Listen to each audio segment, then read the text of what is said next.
Hey everyone, Steve G here for Chef Knives to Go with another quick look product review. And what we have this time is the Hatsukokoro Hikari SLD Nakiri 160mm knife.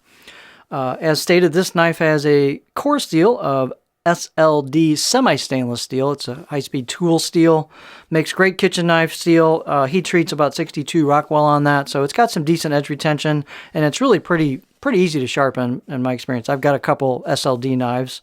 I've used other ones in the past. It's a nice steel.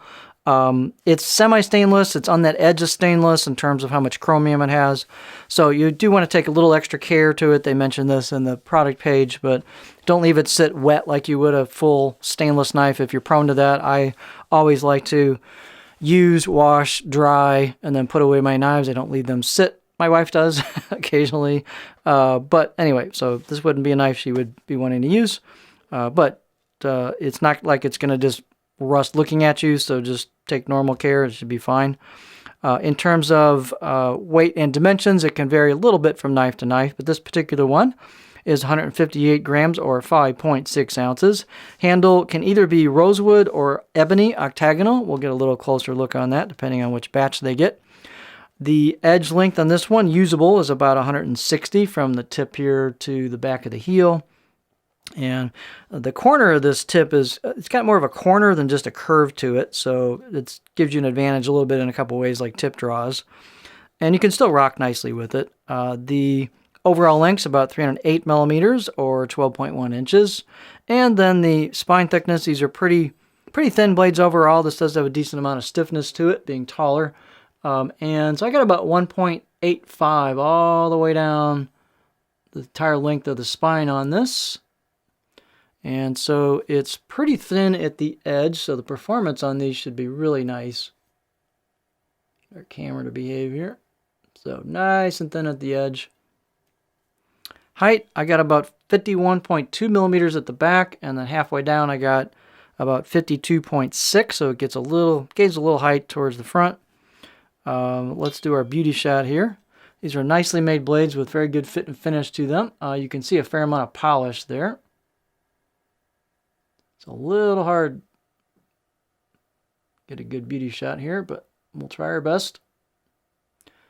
So on the right side of the blade, you've got some etched in kanji and the SLD to tell you the steel. Here's our cladding line right there and our core steel. This is the left side of the blade. And again, pretty polished. There's your cladding line with your core steel. Fit and finish is nicely done. There's a little bit of relief to rounding on the spine, so it's polished pretty good. They've done a little bit of work on the choil, so that's pretty comfortable. Out of the box edge, I'm going to give it 6 to 7 out of 10 on my scale. So it's a pretty nice edge, although you could get it sharper, but it's definitely usable out of the box. This handle, again, is octagonal. This particular one is ebony, which will be a little heavier than rosewood, but very nice fit and finish on the handle. Nice seal job there where the tang goes into the handle. Balance point with that heavier wood is going to bring the balance point back a bit, and the blade, again, is not super heavy or thick, so the balance point for me is about right there on this one. Pinch-wise, that'll be a little bit behind the pinch, so it's definitely not a blade-heavy Nakiri. It's just not that style. A little bit more of a handle-heavy balance point if you're pinching for a pinch grip. Let's look at the cutting board profile. Nakiri knives can vary from pool table flat to fairly curvy on the edge, so let's see what this one looks like. Alright, so you can definitely see a little bit of a squarish tip, although I can still rock with it. You will not find that's cutting, though.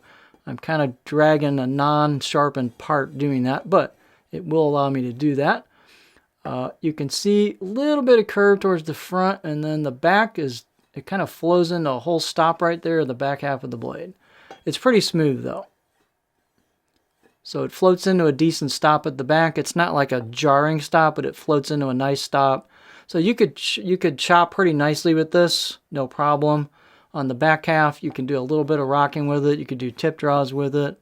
So I'd say pretty versatile profile. So if you're looking for something a little different, unique with some style to it, really nice steel, made well, good craftsmanship. This is the Hatsukokoro Hikari SLD Nakiri 160mm knife from Chef Knives to Go.